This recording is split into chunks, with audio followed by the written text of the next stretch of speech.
Hello नमस्ते, I am Deepali Goyal. स्वागत करती हूँ आप सभी का साइंस मैजिक पर। तो स्टूडेंट्स, आज की क्लास में हम पढ़ने वाले हैं इलेक्ट्रॉन, प्रोटॉन और न्यूट्रॉन की डिटेल के बारे में। यानी कि क्या होते हैं इलेक्ट्रॉन, क्या होते हैं प्रोटॉन, क्या होते हैं न्यूट्रॉन, कहाँ पर पाए जाते हैं, क्या ये स्टेबल होते हैं यानी स्थायी होते हैं, या ये अनस्टेबल होते हैं यानी कि ये अस्थायी होते हैं, इनके ऊपर आवेश क्या होता है, इन्हें लिखने के लिए कौन से चिन्ह इस्तेमाल किए जाते हैं और इनका मास यानी द्रव्यमान क्या है, हर एक चीज हम डिस्कस करेंगे आज की क्लास में। तो चलिए शुरू करते हैं इलेक्ट्रॉन के साथ। इलेक्ट्रॉन क्या है स्टूडेंट? देखो, मैंने आपको लास्ट वीडियो में ये बताया था कि कई साइंटिस्ट आए और उन्होंने बताया कि भाई एटम जो है, डाल्टन ने बोला कि एटम टूट नहीं सकता। फिर कोई आया जिसने इलेक्ट्रॉन के बारे में बताया, फिर रदरफोर्ड ने नाभिक यानी न्यूक्लियस के बारे में बताया, फिर कोई आया जिसने प्रोटॉन के बारे में बताया, और फिर आया कोई न्यूट्रॉन वाला। और मैं आपको खोज करता बता चुकी हूँ, मैं आपको बता चुकी हूँ कि इलेक्ट्रॉन की खोज किसने की थी। इलेक्ट्रॉन की खोज की थी जे थॉमसन ने। प्रोटॉन की खोज किसने की थी? प्रोटॉन की खोज की थी गोल्डस्टीन ने, और गोल्डस्टीन ऑप्शन में ना हो तो रदरफोर्ड ने। और न्यूट्रॉन की खोज किसने की थी? चैडविक ने। ये बात आप अच्छे से जानते हैं। अब बढ़ते हैं आगे, जो आप नहीं जानते उस पर। देखो, इलेक्ट्रॉन को ई से भी लिखा जाता है और ई नेगेटिव से भी लिखा जाता है। प्रोटॉन को पी से भी लिखा जाता है और पी पॉजिटिव से भी लिखा जाता है, और न्यूट्रॉन को एन से लिखा जाता है। ठीक है, अब ध्यान से समझो, ई नेगेटिव है, पी पॉजिटिव है और एन के ऊपर कुछ नहीं है। ऐसा क्यों? तो इसका कारण भी है। अगली बात जो हमें डिस्कस करनी है वो क्या है? हम डिस्कस कर रहे हैं आवेश। यहां पे लिख देती हूं जो हम डिस्कस कर रहे हैं, आवेश। आवेश यानी चार्ज कितना होता है इलेक्ट्रॉन पर, प्रोटॉन पर और न्यूट्रॉन पर। तो आपको याद रखना है, इलेक्ट्रॉन पर चार्ज होता है, सबसे पहले तो याद रखो नेगेटिव, यानी ऋण आयन होते हैं इलेक्ट्रॉन। क्या होते हैं? ऋण आयन। प्रोटॉन पर चार्ज होता है पॉजिटिव, यानी धनायन होते हैं प्रोटॉन। और न्यूट्रॉन पर चार्ज होता है जीरो, यानी कोई चार्ज शून्य चार्ज होता है, कोई चार्ज नहीं होता न्यूट्रॉन पर।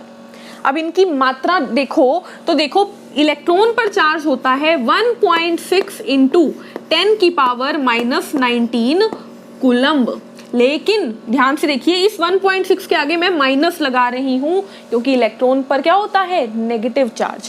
प्रोटॉन पर कितना होगा? वही जो इलेक्ट्रॉन पर है, बस यहां पर हम माइनस नहीं लगाएंगे। तो इलेक्ट्रॉन पर चार्ज कितना है? इलेक्ट्रॉन पर है -1.6 मल्टीप्लाई बाय 10 की पावर -19 कूलम्ब, और प्रोटॉन पर चार्ज है +1.6 इंटू 10 की पावर -19 कूलम्ब। न्यूट्रॉन पर चार्ज है 0। ठीक है, 0 चार्ज है न्यूट्रॉन के ऊपर। इसके बाद हम देखते हैं कि इनका द्रव्यमान क्या है, यानी अगली चीज जो हमें डिस्कस करनी है वो है मास यानी द्रव्यमान, तीनों का द्रव्यमान। तो आपको याद रखना है कि इलेक्ट्रॉन का मास होता है 9.1 इंटू 10 की पावर -31 kg। प्रोटॉन का चार्ज होता है, मास होता है 1.67 इंटू 10 की पावर -27 kg। और जो प्रोटॉन का चार्ज होता है उतना ही सेम टू सेम न्यूट्रॉन का चार्ज होता है। तो न्यूट्रॉन का चार्ज भी हो जाएगा 1.67 इंटू 10 की पावर -27 kg। अब देखो, आपसे ना तो कोई ये पूछेगा कि न्यूट्रॉन का मास कितना है, ना आपसे कोई पूछेगा प्रोटॉन का मास कितना है, लेकिन आपके पास क्वेश्चन आ सकता है कि इलेक्ट्रॉन का मास कितना है।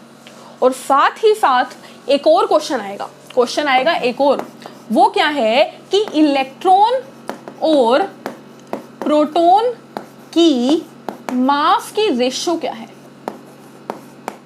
मास की रेशो क्या है। तो आपको यहां पर ध्यान रखना है कि जो भी प्रोटॉन का मास है ना, मान लो प्रोटॉन का मास क्या है?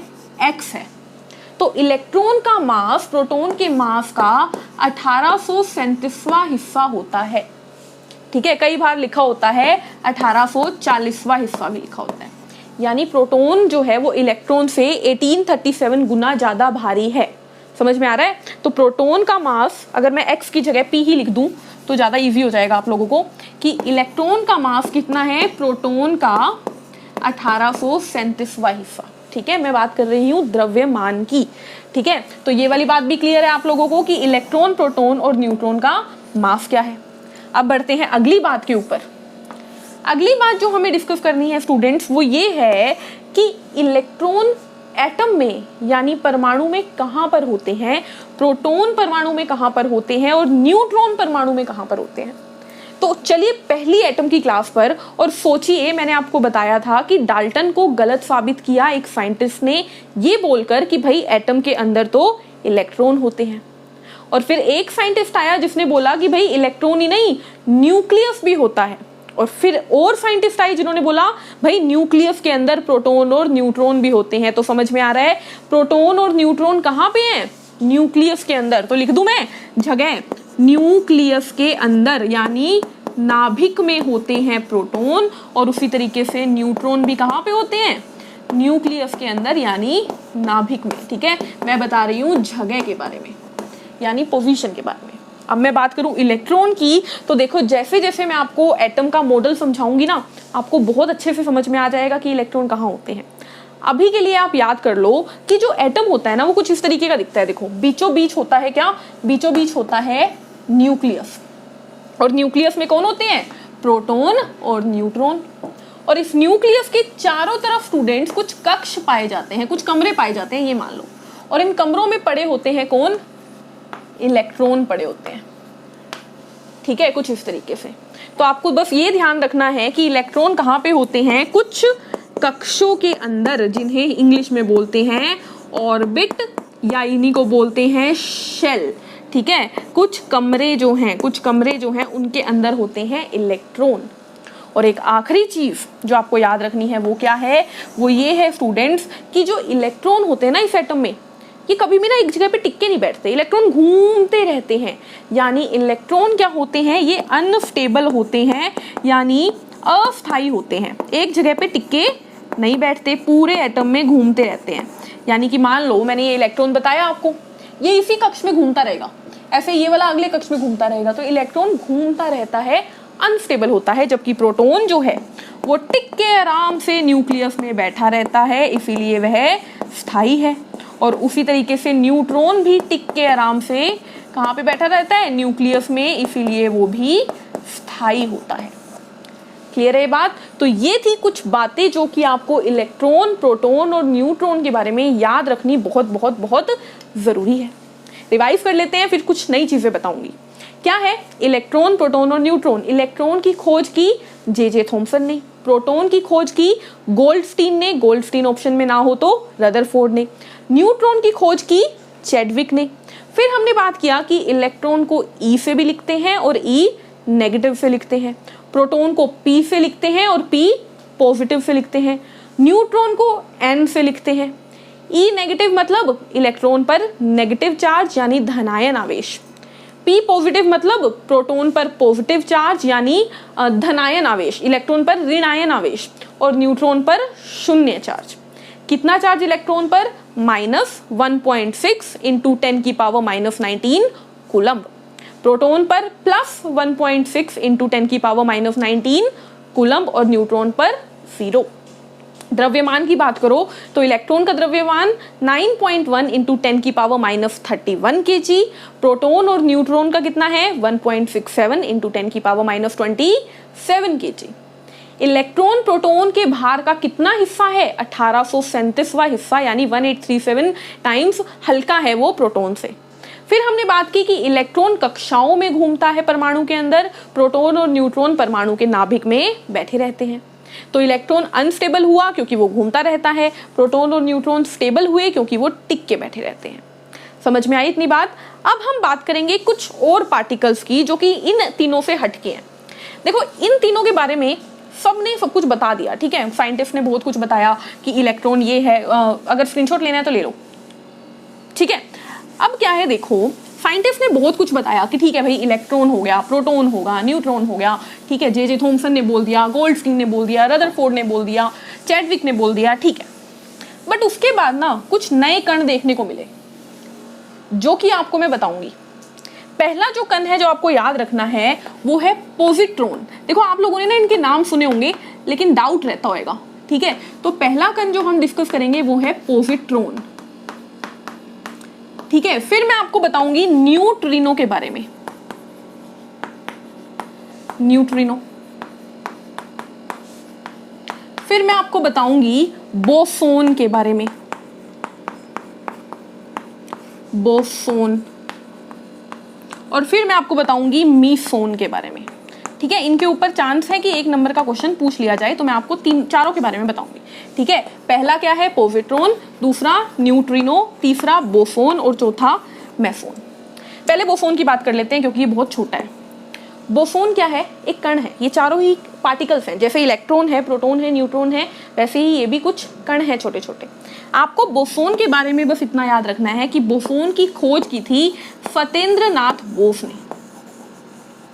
सत्येंद्रनाथ बोस ने बोसोन पार्टिकल की खोज की थी। और आप देख सकते हो बोसोन का नाम भी इनके नाम के आधार पर ही है, ठीक है। बोसोन का नाम भी इनके नाम पे आधार पर ही है। तो नाम क्या है? सत्येंद्रनाथ बोस, ठीक है। जब हम पदार्थ पढ़ेंगे तो हम देखेंगे कि पदार्थ की जो 5वीं अवस्था होती है, boson Einstein condensation state, BEC, उसकी खोज भी इन्होंने ही की थी, ठीक है। फिर मैं बात करूं मेसोन की, तो मेसोन में आपको याद रखना है कि मेसोन की खोज की थी युकावा ने। मेसोन की खोज की थी युकावा ने। देखो आपको जानने की कोई जरूरत नहीं है कि बोसोन क्या है, मेसोन क्या है, बस खोज करता याद रखो, ठीक है, कि किसने इनको डिस्कवर किया। जानने की जरूरत है इन दोनों को, न्यूट्रिनो को और पॉजिट्रॉन को। तो न्यूट्रिनो स्टूडेंट क्या होता है? इसको लिखते हैं N0 से। देखो N के नीचे भी 0 है, ऊपर भी 0 है। या इसको क्यों ऐसे लिखते हैं ये देखते हैं। तो देखो इसका ना, इसके ऊपर चार्ज जो है यानी आवेश जो है वो नहीं होता, या मैं बोलूं आवेश कितना होता है? 0। और इसी तरीके से इसका द्रव्यमान यानी मास भी क्या होता है? 0। इसीलिए इसको N00 से लिखते हैं। इसका नाम क्या है? न्यूट्रिनो। और ये खोज किसने किया? इसकी खोज की एक साइंटिस्ट जिनका नाम था पाउली। क्या नाम था? पाउली नाम के साइंटिस्ट ने हमारे न्यूट्रिनो की खोज की। क्लियर है इतनी बात? याद रहेगी इतनी बात। इसके बाद हम बढ़ते हैं पॉजिट्रॉन की तरफ। अभी रिपीट कर दूंगी मैं। पॉजिट्रॉन क्या होता है? इलेक्ट्रॉन का जस्ट अपोजिट है पॉजिट्रॉन। यानी इलेक्ट्रॉन क्या था बच्चों? E नेगेटिव था। तो पॉजिट्रॉन क्या है? पॉजिट्रॉन है E पॉजिटिव। यानी कि जैसा इलेक्ट्रॉन है ना, बिल्कुल सेम टू सेम ये होता है, वही चार्ज, वही मास, वैसा ही दिखने में। बस फर्क क्या है? ये इलेक्ट्रॉन अगर नेगेटिव है तो ये पॉजिटिव होता है, ठीक है। यानी कि देखो इसका मास कितना होगा? इसका मास होगा वही 9.1 × 10⁻³ kg। बस इसके चार्ज को ध्यान रखना, इसका होता है +1.6 × 10⁻19 कूलम्ब, ठीक है। इसको एक और नाम से जाना जाता है और वही आपके लिए सबसे ज्यादा जरूरी है। इसको बोला जाता है एंटी पार्टिकल, या इसी को बोला जाता है एंटी इलेक्ट्रॉन। बस ये ध्यान रखना। देखो इलेक्ट्रॉन का जस्ट उल्टा है तो एंटी इलेक्ट्रॉन, ठीक है। और इसी को ही एंटी पार्टिकल बोला जाता है। इसकी खोज किसने की? तो खोज आपको याद रखनी है कि पॉजिट्रॉन की खोज की थी एक साइंटिस्ट जिनका नाम था एंडरसन ने। किसने की थी? एंडरसन ने, ठीक है। तो इसी के साथ हमारे कणों की, कुछ पार्टिकल्स की कहानी खत्म होती है। हमने क्या क्या डिस्कस किया?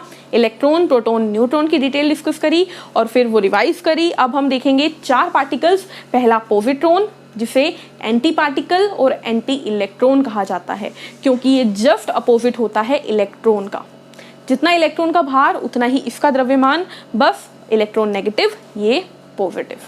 फिर हमने पढ़ा न्यूट्रिनो के बारे में। तो न्यूट्रिनो एक ऐसा कण है जिसकी खोज की थी किसने? पाउली ने। उसने बताया कि इसका ना तो कोई द्रव्यमान है ना ही कोई चार्ज है, ये विदाउट मास है, ठीक है, without mass and without charge है, ठीक है। फिर हमने बात की बोसोन की जिसकी खोज की थी सत्येंद्रनाथ बोस ने, और फिर हमने बात की मेसोन की जिसकी खोज की थी युकावा ने।